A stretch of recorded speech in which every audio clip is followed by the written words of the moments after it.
Assalamualaikum dan salam Malaysia Madani. Bertemu lagi kita dalam Intan Channel TVP SMK Seri Intan. Bersama saya Nur Farisha Alia dan saya Tuan Amalik. Amalik tahu tak sekolah kita ada apa hari ini? Apa tu?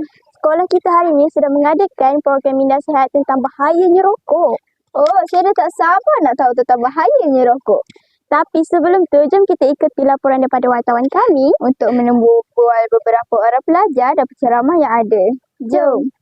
Atau adik-adik kat sini, bahayanya merokok dan vape. Sebab apa waktu kita usia ni, kita adalah penentu pada masa akan datang.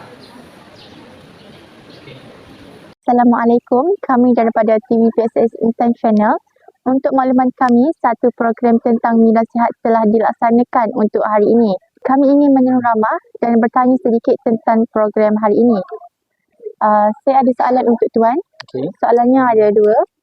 Soalan pertama, apakah objektif yang ingin disampaikan daripada program hari ini?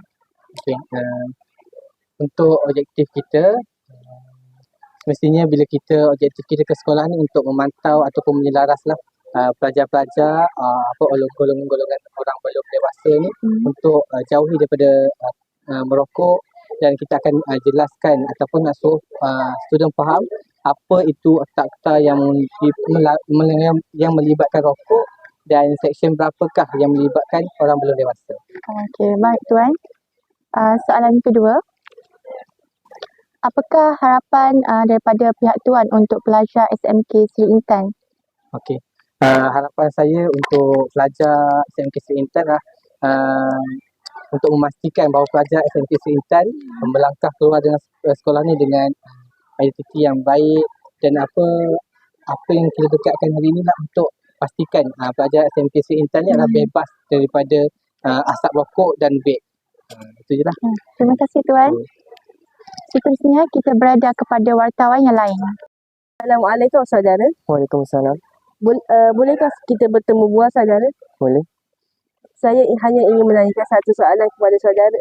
Soalannya ialah, apakah faedah yang saudara dapat daripada ceramah minda sihat ini? Faedah yang saya dapat adalah kita perlulah tidak merokok, kerana merokok boleh dikenakan hukuman dan denda. Okey, itu saja. Terima kasih saudara. Saya ingin bertemu dengan saya. Assalamualaikum. Apakah faedah yang saudara dapat dalam program minda sihat sebentar tadi?